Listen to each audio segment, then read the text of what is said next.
দেখছেন AGT live 24/7। নরক AGT live 24/7। তাদের কাছ থেকে শুনলেন অঙ্গনারী কর্মী সহায়িকারা আজকে তাদের দপ্তর সমাজ কল্যাণ সমাজ শিক্ষা দপ্তরের অধিকর্তার কাছে বিভিন্ন দাবিতে স্মারকলিপি প্রদান করবেন। তার জন্যই রাজ্যের বিভিন্ন প্রান্ত থেকে দারুণ দুর্যোগ ঝড় জল এগুলো উপেক্ষা করে অঙ্গনারী কর্মী সহায়িকারা এসেছেন দলে দলে। বিভিন্নভাবে ভয়ভীতি হুমকি দেখানো হয়েছে, বিভ্রান্ত করার চেষ্টা করা হয়েছে, কিন্তু তারা এসেছেন। তাদের যেটা মূল দাবি সেটা হচ্ছে তাদেরকে চাকরিতে নিয়মিতকরণ করতে হবে, ন্যায্য দাবি। তাদের দাবি হচ্ছে তাদেরকে সরকারি কর্মীর মর্যাদা দিতে হবে, উচ্চ আদালতের রায় অনুযায়ী তাদেরকে গ্র্যাচুইটি দিতে হবে, পোষণ ট্র্যাকারের অচল অবস্থা দূর করতে হবে, তাদের ডিএ দিতে হবে, তাদের পেনশন বাড়াতে হবে। আমরা জানি যে অঙ্গনারী কর্মী সহায়িকারা সারা দেশে এবং রাজ্যে অত্যন্ত গুরুত্বপূর্ণ দায়িত্ব তৃণমূল স্তরে পালন করছেন, কিন্তু তারা শোষণের শিকার, তারা বঞ্চিত। তাদের ন্যূনতম সম্মান ভাতা দেওয়া হয়, এটা দিয়ে দুবেলা পান্তা ভাতও হয় না, তাদের ভাতা বাড়ে না। তারা আইনি দায়িত্ব পালন করেন, খাদ্য সুরক্ষা আইনে, শিক্ষার অধিকার আইনে তারা অত্যন্ত গুরুত্বপূর্ণ দায়িত্ব বলে। শিশুদের পরিচর্যা, মায়েদের পরিচর্যা এগুলো তারা করেন এবং এগুলো জন্য জাতি তাদের কাছে ঋণী, কিন্তু তারাই সবচেয়ে বঞ্চিত। তাদের কথা শোনে না সরকার, তাদের প্রতি উদাসীন, অমানবিক, নিষ্ঠুর। এর বিরুদ্ধে আজকে অঙ্গনওয়াড়ি কর্মী সহায়িকারা রাস্তায় নেমেছেন। ইতিমধ্যে ত্রিপুরা উচ্চ আদালতের রায়ে তাদের গ্র্যাচুইটির অধিকার স্বীকৃতি পেয়েছে। এই সমস্ত বিষয়গুলো নিয়েই তারা আজকে মিছিল সহকারে ডেপুটেশন দেবেন। আমরা আশা করব দপ্তরের অধিকর্তা তাদের ন্যায্য দাবিগুলো রাজ্য সরকারের গোচরে আনবেন, এগুলো সমাধান করার চেষ্টা করবেন। না হলে আজকের এই মেজাজ দেখে বোঝা যাচ্ছে অঙ্গনওয়াড়ি কর্মী সহায়িকারা মেনে নেবেন না, তারা রাস্তায় থাকবেন, আন্দোলন করবেন, অধিকার এবং মর্যাদা তারা আন্দোলন করে আদায় করবেন। আমাদের রেলের মূল উদ্দেশ্য হলো আমরা গ্র্যাচুইটিটা পেয়েছি, কিন্তু সরকার আমাদের গ্র্যাচুইটিটা দিচ্ছে না। অতি সত্বর 3 মাসের মধ্যে গ্র্যাচুইটিটা প্রদান করতে হবে।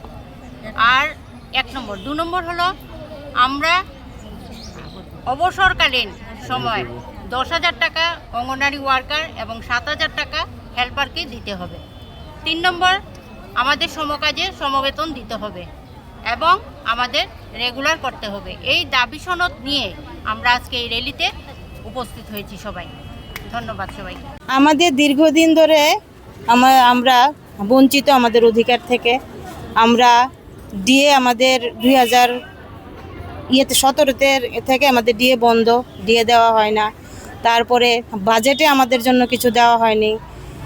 তারপরে আমাদের গ্র্যাচুইটিটা হয়েছে, রায় দিয়েছে সুপ্রিম কোর্ট, ওইটা দিচ্ছে না। মেন এই গ্র্যাচুইটি নিয়ে, আর তারপর আমাদের রেগুলারের দাবি নিয়ে। পোষণ ট্র্যাকারের কাজ আমরা যে মোবাইল দিয়েছে তাতে আমাদের হয় না।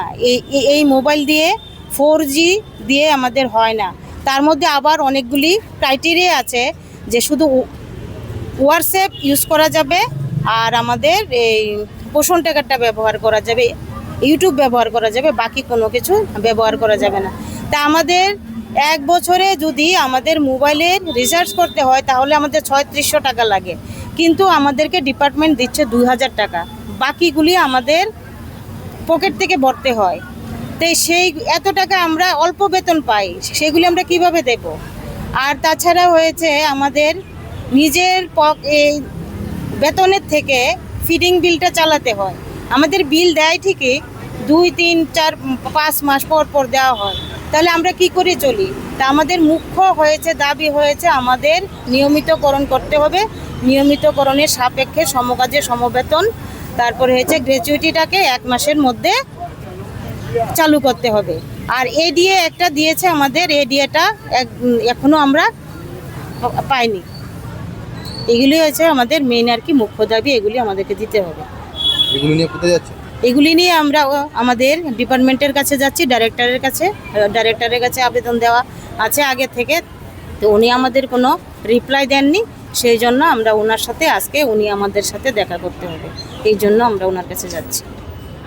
মূলত অঙ্গনারী কর্মীদের আমরা বিভিন্ন কারণে বা বিভিন্ন সমস্যায় আর্থিক অবস্থাতে আমরা এই কর্মক্ষেত্র চালিয়ে যেতে হতেছে, কিন্তু আমাদের যে বরাদ্দটা, এই বরাদ্দটা এই অনারিয়াম থেকে আমার দাবি হইল স্যালারিটা করা। স্যালারি তো আমরা অনারিয়াম বুঝাইতেছে যে একটা বৃদ্ধ ভাতা যেরকম, সেই রকম আমাদের ওই রকম ভাতা আমরা বাতাদারি বুঝাইতেছেন, কিন্তু আমরা যদি রেগুলার না করা হয় বা আমরা সম্মান না দেওয়া হয় তাহলে তো আমরা বাতাদারির সমান হইয়া রয়েছি। আমি চাইতেছি যে আমরা সব বোনেরা চাইতেছি যে আমরা স্যালারির কোটাটাতে আমরা যেমন ফালানি হয় এবং আমাদেরকে সম্মান করা হোক। আমরা যে কাজের সমবেতন পরিশ্রম অনুপাতে আমরা কোনো কিছুই পাইতেছি না। তাছাড়া আমরা এই এডিসি এলাকার মধ্যে আমাদের এই যেমন ডিসেম্বর মাস থেকে এখন পর্যন্ত আমরা বিল ফিটিং বিল টিটিং বিল অনেক কিছু, এই যেমন মোবাইলের রিচার্জটা তো দিদি বললই, এবং আমরা যে এই পোষণ টিকার কাজ করি ইনসিপিটিটা এটাও আমরা পাইতেছি না। বলা হইতেছে যে এটা এই একটা এফআরএসের ব্যাপারে বা যে কোনো কারণে এটি আমরা বলা হইতেছে। যাই হোক, যেমন হোক আমরা পোষণ টিকার কাজ যদি সঠিকভাবে করতে হয় তাহলে আমরা পোষণটা ভালো একটা মোবাইল, ভালো যেই মোবাইলটা দেওয়া হয়েছে 4GB, এই মোবাইলে আমরা কোনো কাজ করতে পারি না। কিন্তু আমরা ভালো মোবাইল দেওয়া হোক, পোষণ টিকার কাজ করতে গেলে আর মোবাইলে কাজ করতে গেলে রেজিস্টার বন্ধ করা হোক, রেজিস্টারও আবার মোবাইলও, সব দিকেই আমরা যদি করা হয় আমরা সাফা ফালাইন রাখা হইতেছে। কাজের পরিবেশে আমরা কোনো মূলত বেতন পাইতেছি না, কিন্তু আমরা সবসময় পরিশ্রম হইতেছে।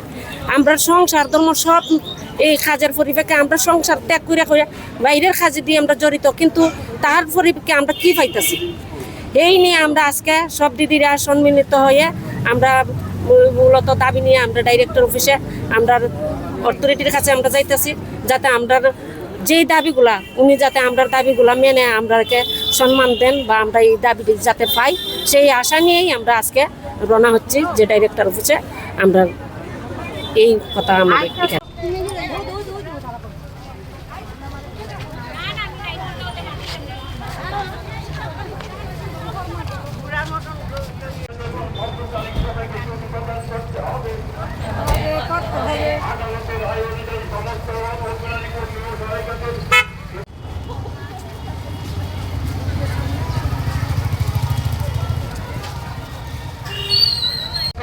কর্মী হিসাবে স্বীকৃতি দিতে হবে।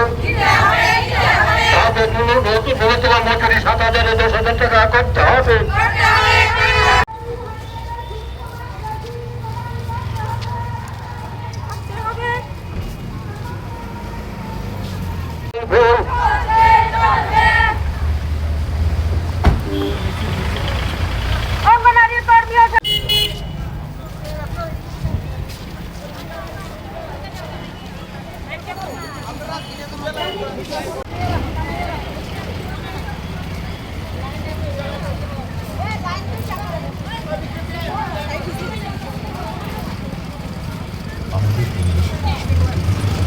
ধন্যবাদ।